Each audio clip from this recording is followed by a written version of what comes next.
Hello दोस्तों, आशा करते हैं कि आप लोग स्वस्थ और अच्छे होंगे। तो चलिए हम 12th क्लास का पॉलिटिकल साइंस बुक नंबर 2 पढ़ा रहे हैं चैप्टर 5। चैप्टर 5 में है कांग्रेस प्रणाली, चुनौती और पुनर्स्थापना। यानी कि जो कांग्रेस का जो प्रणाली था, उसका पुनर्स्थापना कैसे हुआ, बहुत सारे चुनौतियाँ आए। तो हम भारत के चुनाव से हम आगे पढ़ेंगे। चलिए आगे चलते हैं और हम पढ़ते हैं भारत भारत भारत का चुनाव। भारत का चुनाव हम पढ़ेंगे। तो चलिए, पहला है भारत में चुनाव। तो पहला है देश में चुनाव करवाना किसी चुनौती से कम नहीं था। ऐसे इसलिए था क्योंकि देश में केवल 16% लोग ही पढ़े हुए थे। तो दोस्तों, उस समय जब पहला आम चुनाव हुआ था तो उस समय मात्र 16% लोग ही पढ़े हुए थे। बाकी लोग अनपढ़ थे। ज़्यादा उस समय जब भारत पर अंग्रेज राज कर रहा था, तो उस समय ज़्यादा पढ़ा लिखा होता नहीं था। मजदूरों की तरह काम करवाता था, बस काम करवाता था, पढ़ाता लिखाता नहीं था। तो मात्र हम 16% ही पढ़े लिखे थे। उसके बाद 3 नंबर पे आए तो देश की अधिकांश जनसंख्या गरीबी से जूझ रही थी। तो दोस्तों, आपको पता ही होगा कि जब अंग्रेज हमारा भारत पर राज किया था तो सारा चीज़ लूट के ले गया था और देश हमारा अधिकांश जो जनसंख्या था वो गरीब था और गरीबी से जूझ रहा था। उस समय अच्छा अस्पताल नहीं हुआ करता था और ना ही अच्छे खान-पान हुआ करते थे। तो और ज़्यादातर कमाने का सोर्स भारत में नहीं था। तो चलिए 4 नंबर पॉइंट में संचार के साधनों एवं प्रौद्योगिकी का अभाव। तो उस समय अंग्रेज जो थे, उस समय संचार का अभाव था। संचार का उस समय संचार का अभाव था अ, और ज़्यादातर औद्योगिक नहीं थे, लोग हस्तलिखित यानी कि हस्तशिल्प का काम करते थे, हाथ से कपड़े-उपड़े बनाते थे। और जब पहला आम चुनाव हुआ था तो उस समय भारत 17 करोड़ मतदाताओं के द्वारा 3200 विधायक और 489 सांसद चुने जाते थे। अगला पॉइंट है चुनाव क्षेत्रों का निर्धारण किया जाना था। तो चलिए आगे और हम आगे बढ़ते हैं। आगे क्या है? तो आगे का जो है हेडिंग लाइन है, भारत का पहला आम चुनाव 1952। यानी कि भारत का पहला आम चुनाव 1951 से 52 हुआ था। तो पहला पॉइंट हम पढ़ेंगे कि देश में पहले आम चुनाव करवाने के लिए लगभग 3 लाख लोगों को प्रशिक्षित किया गया। तो उस समय पहला जब आम चुनाव हुआ था 52 में, तो 3 लाख लोगों को प्रशिक्षित दिया गया कि कैसे चुनाव हो गया, क्योंकि पहला बार चुनाव हो रहा था, उससे पहले कभी चुनाव हुआ नहीं था वहाँ पे आम चुनाव। उसके बाद 3 नंबर पॉइंट देखिए, चुनाव क्षेत्रों का सीमांकन किया गया कि कहाँ से कहाँ तक सीमा रहेगा, कितना रहेगा। चलिए आगे देखते हैं। मतदाता सूची बनाई गई, प्रत्येक व्यक्ति को 21 वर्ष से अधिक आयु का था। तो जो भी मतदाता उस समय बनाया गया था, पहला आम चुनाव 1951 से 52 में, तो उस समय उसका उम्र प्रत्येक व्यक्ति का जितने भी व्यक्ति थे उनका उम्र 21 वर्ष रखा गया अधिकतम। अगला पॉइंट पढ़ेंगे, देश में चुनाव प्रचार शुरू हुआ और उसके बाद क्या हुआ, चुनाव प्रचार शुरू हुआ। अब आएंगे 1952 के चुनाव के परिणाम। आखिर चुनाव में क्या हुआ था?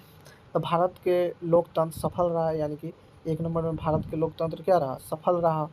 उसके बाद 2 नंबर है लोगों ने बढ़ चढ़ कर चुनाव में हिस्सा लिया। लोगों ने बढ़ चढ़ कर चुनाव में हिस्सा लिया और मतदान किए।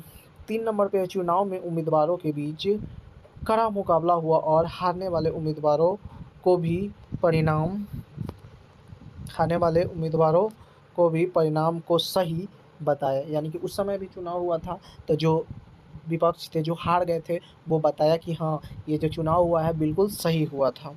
तो चलिए आगे चलते हैं और आगे देखते हैं। तो अगला पॉइंट है भारत भारत जनता ने चुनावी प्रयोग की बखूबी अंजाम दिया और सभी आलोचकों के मुंह बंद कर दिए। और दुनिया को लगता था कि चुनाव, भारत इतना बड़ा जनसंख्या है तो चुनाव नहीं करवा सकता है, लेकिन भारत ने चुनाव करवा के बखूबी सबको जवाब दिया, जितने भी आलोचक थे।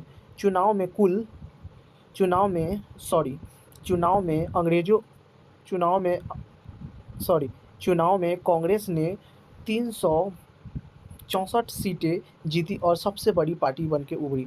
यानी कि उस समय जब पहला बार जब कांग्रेस जब चुनाव लड़ा था तो सबसे ज़्यादा उन्हीं को सीट आया था। और दूसरी पार्टी था, दूसरी सबसे बड़ी party communist party of India, जो 16 सीटें जीते थी। जवाहरलाल नेहरू देश के पहले प्रधानमंत्री बने। तो आप लोगों को पता ही होगा दोस्तों कि जवाहरलाल नेहरू पहले प्रधानमंत्री बने थे। तो चलिए आगे चलते हैं और हम आगे दूसरा, पहला आम चुनाव तो आप लोग जान लिए कि पहला आम चुनाव कब हुआ था, तो 1951 से 52 हुआ था। और उसमें भारी प्रचंड से कांग्रेस ने बहुमत हासिल की और अपना सरकार बनाया। और पहला प्रधानमंत्री किसे बनाया, तो डॉक्टर जवाहरलाल नेहरू को बनाया गया। तो चलिए आगे चलते हैं हम लोग। अब हम आते हैं दूसरा आम चुनाव में। दूसरा आम चुनाव, तो दूसरा आम चुनाव कब हुआ था, तो 1957। आप लोगों को पता ही है कि पहला आम चुनाव कब हुआ था, तो 1951 से 52। चलिए आगे चलते हैं, हम देखते हैं क्या है, बढ़ते हैं आगे। 1957 में भारत में दूसरी आम चुनाव हुई। इस बार भी स्थिति पिछली बार की तरह ही रही और कांग्रेस ने लगभग सभी जगह आराम से चुनाव जीत लिए। लोक सभा में कांग्रेस ने 371 सीटें मिली और जवाहरलाल नेहरू दूसरे बार भारत के प्रधानमंत्री बने। पर केरल में कम्युनिस्ट पार्टी का अभाव दिखा और कांग्रेस केरल में सरकार नहीं बना पाई। तो दोस्तों आप लोगों को पता ही होगा कि जब दूसरे आम चुनाव कब हुआ था, तो 1957 में हुआ था। और 57 में होने के बाद फिर से कांग्रेस बाजी मार लिया और 371 सीट हासिल किए दूसरे आम चुनाव में। और फिर से जवाहरलाल नेहरू प्रधानमंत्री बने। लेकिन इसमें एक अलग घटना हो गया कि केरल, आप देखते होंगे केरल में सरकार नहीं बना पाई थी कांग्रेस। यानी कि जो केरल स्टेट था वहाँ पे सरकार नहीं बना पाई थी। तो चलिए दोस्तों आगे चलते हैं, देखते हैं क्या है। केरल में तो नहीं बना पाई थी। चलिए अगला पॉइंट है 1957 में। अगला पॉइंट है 1957 में केरल में कम्युनिस्ट पार्टी ऑफ इंडिया ने सरकार बनाई और इस एम्बुद्रीपाद मुख्यमंत्री बने। 1959 में केंद्र सरकार कांग्रेस ने संविधान के आर्टिकल 356 का प्रयोग करके सरकार को बर्खास्त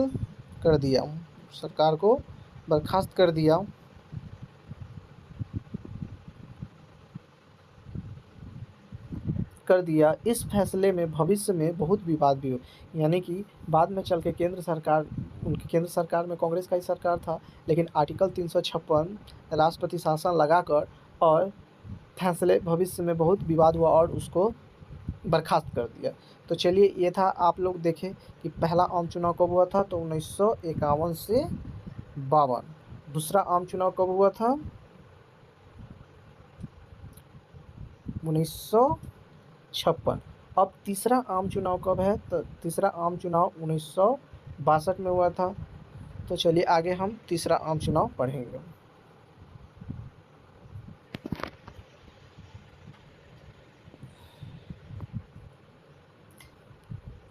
तो तीसरा आम चुनाव 1962 में तीसरा आम चुनाव हुआ, जिसमें फिर से कांग्रेस ने बड़े आराम से ही लगभग सभी जगहों पर चुनाव जीत गई। इस चुनाव में कांग्रेस ने लोकसभा में 361 सीटें जीती और जवाहरलाल नेहरू तीसरे बार प्रधानमंत्री बने। यानी कि फिर से तीसरे बार प्रधानमंत्री कौन बन गए, जवाहरलाल नेहरू। कांग्रेस का प्रदर्शन पुराने चुनावों की तरह ही रहा। कोई भी विपक्षी पार्टी कांग्रेस को टक्कर नहीं दे पाई। यानी कि पहला आम चुनाव में भी कोई विपक्षी पार्टी टक्कर नहीं दे पाई, उसके बाद फिर दूसरे आम चुनाव में भी कोई विपक्षी पार्टी टक्कर नहीं दे पाई, और तीसरे आम चुनाव 1962 में भी कोई टक्कर नहीं दे पाया। तो चलिए हम तो 3 आम चुनाव पढ़ चुके हैं। अब आगे चुनाव होता है तो उसका प्रभुत्व भी होता है, यानी कि कांग्रेस का, यानी कि 3 बार से कांग्रेस विजयी रहा था, तो उसका प्रभुत्व भी देखा जा सकता है भारत पे। तो चलिए आगे हम अगला टॉपिक हम पढ़ेंगे प्रभुत्व।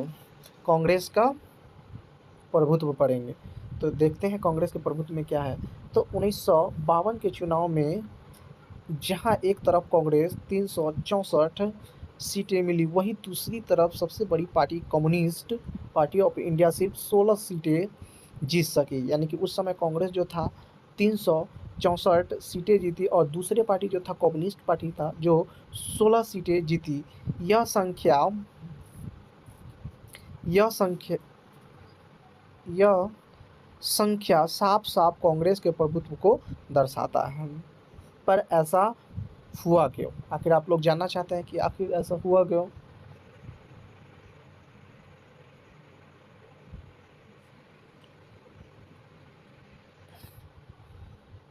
तो दोस्तों आगे चलते हैं, ऐसा हुआ क्यों? तो पहला था, सबसे बड़ी एवं सबसे पुरानी पार्टी थी, तो ऑटोमेटिकली कि जो सबसे बड़ी पुरानी पार्टी है वो सबसे बड़ी पार्टी थी, हमेशा से वही जीती थी, आज़ादी में भी उनका ज़्यादातर योगदान था। और दूसरा नंबर था, कांग्रेस एकमात्र ऐसे पार्टी थी जिसका संगठन पूरे देश में फैला हुआ था, और कोई पार्टी जो था उसका पूरे संगठन पूरे देश में फैला। कांग्रेस अधिवेशन किया करते थे, कभी कोलकाता में अधिवेशन किया करते थे, तो कभी पंजाब में अधिवेशन किया करते थे, तो कभी लखनऊ में अधिवेशन किया करते थे, कभी दिल्ली में अधिवेशन किया करते थे। तो वो हर एक जगह अधिवेशन करते थे, इसीलिए कांग्रेस पूरे भारत में जाना जाता था और पूरे देश के लोग जानते थे कांग्रेस पार्टी को। चलिए आगे और देखते हैं क्या है।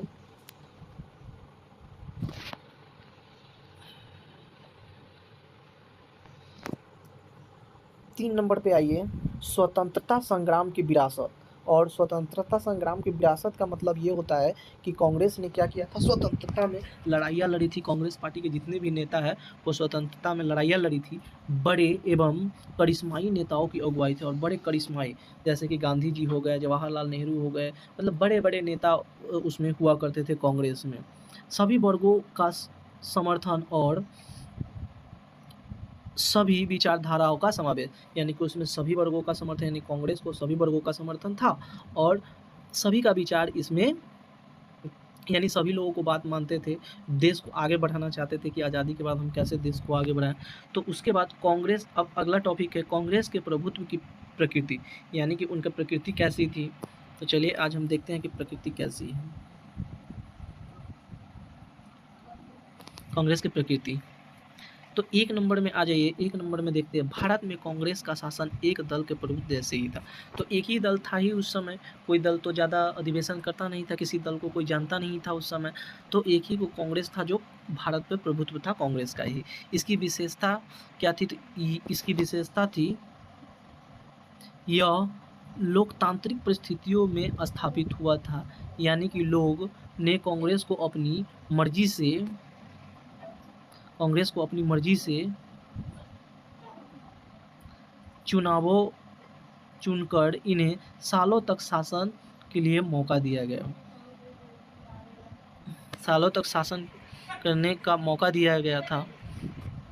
उसके बाद यह अन्य देशों से पूरी तरह अलग था। अन्य देशों जैसे कि क्यूबा, चीन और सीरिया के संविधान में केवल एक पार्टी के शासन की व्यवस्था है, और दूसरी तरफ म्यांमार और बेलारूस जैसे देशों में एक पार्टी का शासन सैन्य कारणों से हुआ था। तो उस समय वहाँ पे सभी जगह एक ही पार्टी का शासन था जो सैन्य ज़्यादातर शासन करते थे।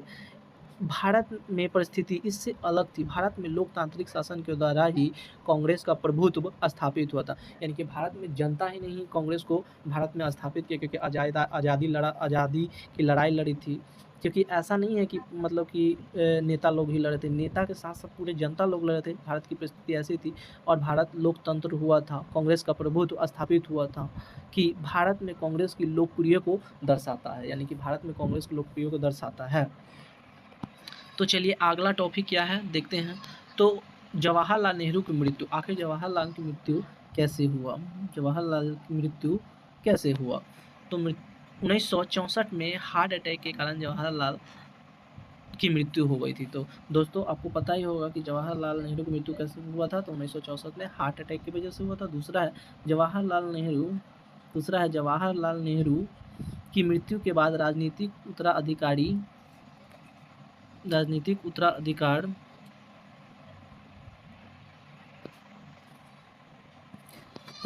उत्तराधिकार चर्चा शुरू हो, यानी कि अब नेहरू के बाद कांग्रेस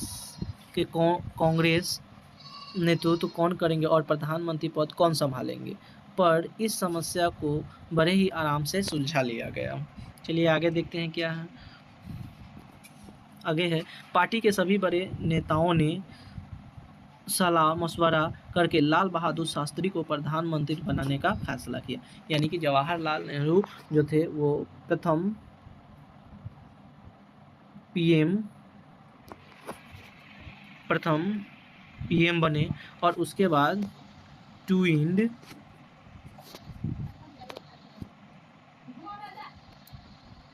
पीएम जवाहरलाल नेहरू को बनाया गया था। जवाहरलाल नेहरू को नहीं, दूसरा लाल बहादुर शास्त्री को बनाया गया था। तो चलिए, कौन थे लाल बहादुर शास्त्री पढ़ेंगे कि आखिर लाल बहादुर शास्त्री कौन थे। तो पहला पॉइंट हम जानेंगे कि लाल बहादुर शास्त्री कांग्रेस के कुछ जाने माने एवं लोकप्रिय नेताओं में से एक थे। उसके बाद आइए दूसरा पॉइंट, नेहरू की सरकार में लाल बहादुर शास्त्री मंत्री रह चुके थे। यानी कि जब नेहरू जी सरकार चला रहे थे, जब प्रधानमंत्री थे, तो उनके एवज में लाल बहादुर शास्त्री जो थे वो मंत्री रह चुके थे। तीसरा नंबर है, एक बार रेल दुर्घटना की जिम्मेदारी लेते हुए शास्त्री ने अपने रेल मंत्री पद की इस्तीफा दिया। उसकी अपने पद के प्रति निष्ठा और जिम्मेदारी भरे भाव का दर्शाता था। अगला पॉइंट है, इसी वजह से लाल बहादुर शास्त्री को प्रधानमंत्री बनाने का प्रस्ताव स्वीकार किया गया। इस तरह नेहरू जी के बाद लाल बहादुर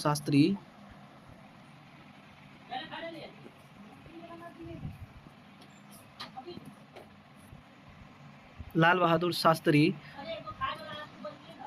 दूसरे प्रधानमंत्री बने। तो चलिए अगला क्लास हम कल स्टार्ट करेंगे। कल रहेगा हमारा लाल बहादुर शास्त्री का शासनकाल। तो थैंक यू, चैनल को सब्सक्राइब कर दीजिएगा और अगले क्लास के लिए कल वेट कीजिएगा, फिर से अगला क्लास डालेंगे। धन्यवाद।